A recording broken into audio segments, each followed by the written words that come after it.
The latest at 22nd of June 2021. Here's Urheilukatu 1 here. That's quite a nice cap here. Yeah. But of course the batting was replaced, but it was originally built in 1956. Computer replaced in 2017.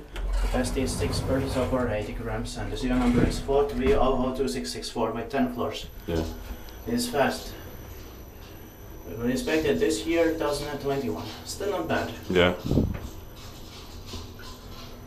But just one ride. Yeah. Because we don't have time. It's not a bad design. Yeah.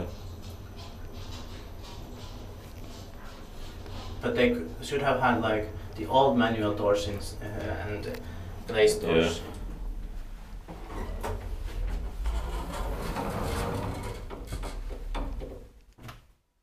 And then they could have also preserved like one mechanical indicator. Yeah. Spektiippaa kiva inspektio, meni eteenpäin Suomen hissiurakointi. Yes, and this is in Kuopio, Pohjois-Savo, North-Savo, Northern Savo region, Finland.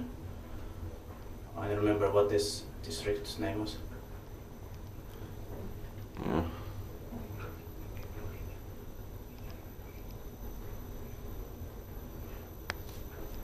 I like the orange wall here. Same here. It fits into the style, but still they should have preserved the old cap. Yeah. Or I mean at least the old manual doors. Yeah. That's it. That's